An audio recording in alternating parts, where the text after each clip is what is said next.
Hello students, मैं doctor Ravichandran, guest faculty physics department BMD college से बोल रहा हूँ। जैसा कि आप देख पा रहे हैं कि आज एक टॉपिक है लेंथ कॉन्ट्रैक्शन। ये BSc physics honours first year के ग्रुप पेपर फर्स्ट के group A theory of relativity से लिया गया। हमने पिछली क्लास में लॉरेंस ट्रांसफॉर्मेशन के बारे में पढ़ा था, गैलीलियन ट्रांसफॉर्मेशन के बारे में भी पढ़ा। अब लॉरेंस ट्रांसफॉर्मेशन से हम क्या एक्सट्रैक्ट कर सकते हैं, क्या निकाल सकते हैं, उसके बारे में हम पढ़ेंगे। तो जैसा कि हम पहले भी चर्चा कर चुके हैं कि आप किसी भी बॉडी को, उसके मोशन को अगर आप देखते हो तो एक ऑब्जर्वर होने के नाते आप एट रेस्ट रहना चाहते हो ताकि उसका एग्जैक्ट पोजीशन, एग्जैक्ट स्पीड या वेलोसिटी पता कर सकें। ठीक है। अब जैसे एग्जांपल के लिए आप स्टेशन पे बैठे हुए हो और ट्रेन, एक चलती हुई ट्रेन में कोई इंसान को देख रहे हो, तो आपको पता चल रहा है कि वो मूव कर रहा है एक डायरेक्शन में और एक पर्टिकुलर स्पीड से जा रहा है।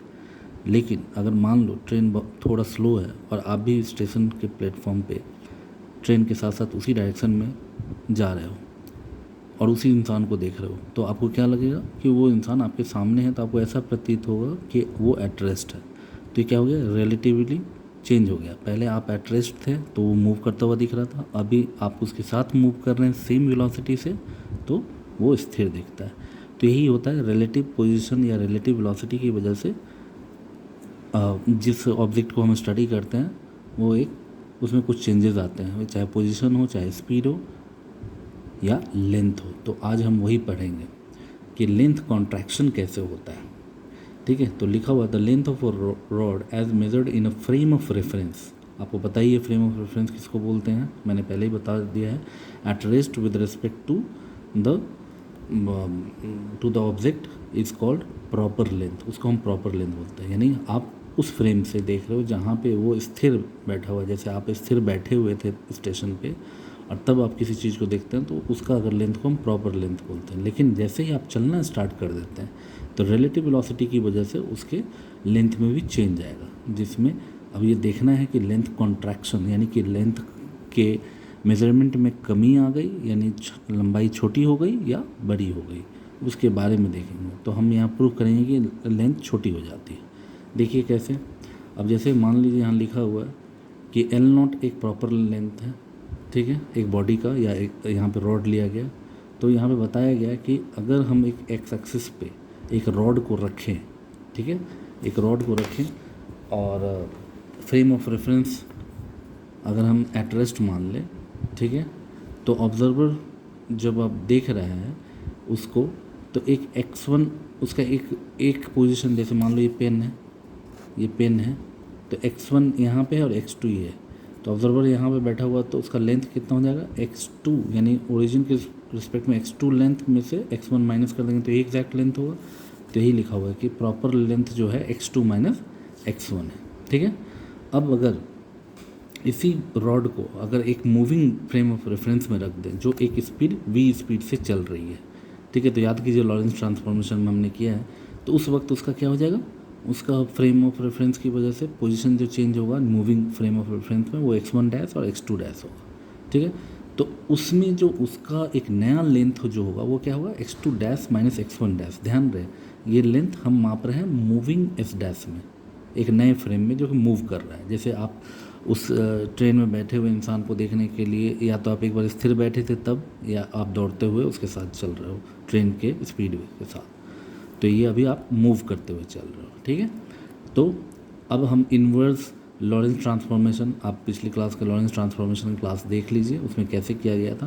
तो x1 इक्वल्स टू क्या आ जाएगा, x1 dash plus v t dash by root over 1 minus v square by C square, जहाँ पे c स्पीड ऑफ लाइट है और v speed of the frame जो मूव कर रहा है, और x2 क्या हो जाएगा, x2 dash plus v t dash by root over 1 minus v square by C square. ये सारी चीज़ें पहले ही लॉरेंस ट्रांसफॉर्मेशन में हमने किया हुआ, तो आप वो क्लास ज़रूर देख लीजिए, वीडियो दिया हुआ है। ओके।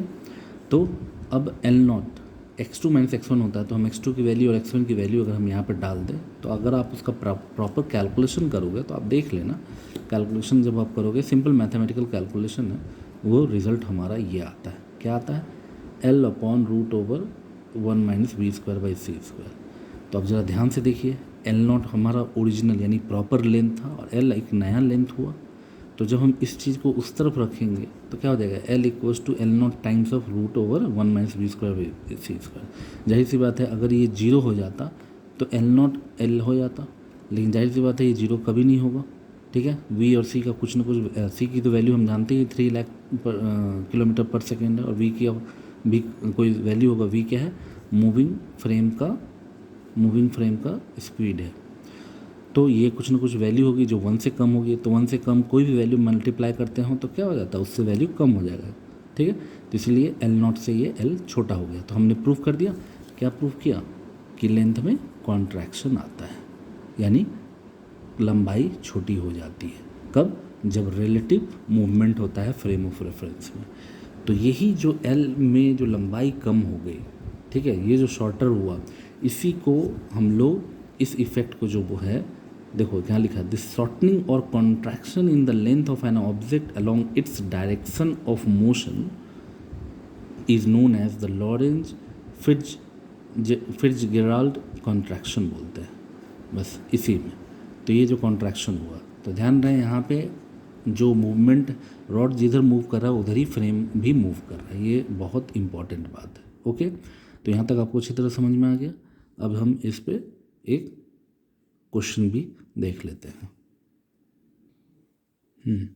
तो देखिए क्वेश्चन है, क्या लिखा है, a rod has a length 100 centimetre when rod is in a satellite moving with velocity 0.8 c। 0.8 c का मतलब हो गया 0.8 टाइम्स ऑफ सी। सी याद करो, स्पीड ऑफ लाइट बोलते हैं, यानी 3 लाख किलोमीटर पर second. Relative to the laboratory, laboratory को हमेशा हम लोग क्या मानते हैं, एट रेस्ट मान रहे हैं। ठीक है, तो ये बोल रहा है कि फ्रेम ऑफ रेफरेंस जो एट रेस्ट है, ठीक है, उसके रिस्पेक्ट में जो सैटेलाइट मूव कर रही है वो 0.8 सी है, और उसमें जो रॉड रखा हुआ है उसका लेंथ कितना है, 100 सेंटीमीटर।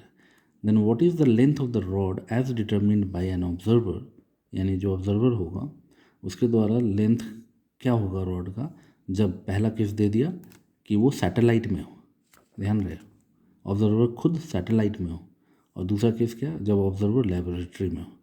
तो पहले हम आते हैं सैटेलाइट में। तो याद करो कि सैटेलाइट में ही रॉड है, तो सैटेलाइट में बैठा हुआ है वो इंसान, तो जिस फ्रेम में रॉड है उसी फ्रेम में यानी सैटेलाइट में ऑब्जर्वर बैठा हुआ है, तो कोई रिलेटिव वेलोसिटी नहीं है। तो इसका मतलब जो भी ओरिजिनल लेंथ था वही ओरिजिनल लेंथ उस ऑब्जर्वर को भी लगेगा।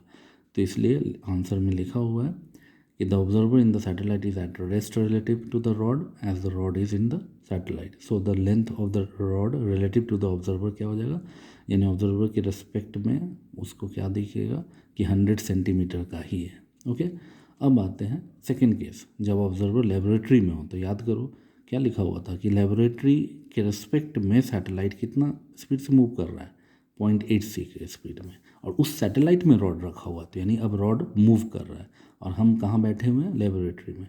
तो ये अभी भी हमने पढ़ा था लॉरेंज के लेंथ कॉन्ट्रैक्शन का इक्वेशन, तो उसके अनुसार अगर हम चले तो एल इक्वल्स टू क्या हो जाएगा, एल नॉट, याद कीजिए पीछे देख सकते हो बैक करके वीडियो को, कि L equals to L not times of root over 1 minus v square by c. तो यहाँ पे एल नॉट एल को ले लिया और एल जो न्यू लेंथ है वो एल डैश ले लिया।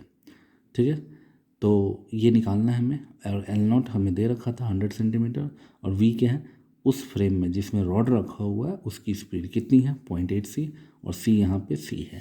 तो उसके कैलकुलेशन में अगर हम जाएंगे तो 100 into root over 1 minus 0.8 C का square by C square cancel हो जाएगा, तो बचेगा 0.8 का स्क्वायर 1 माइनस, इसको कैलकुलेट करोगे तो ये आएगा 60 सेंटीमीटर। तो आपने देखा कितना फ़र्क आ गया। तो यही है हमारा लेंथ कॉन्ट्रैक्शन।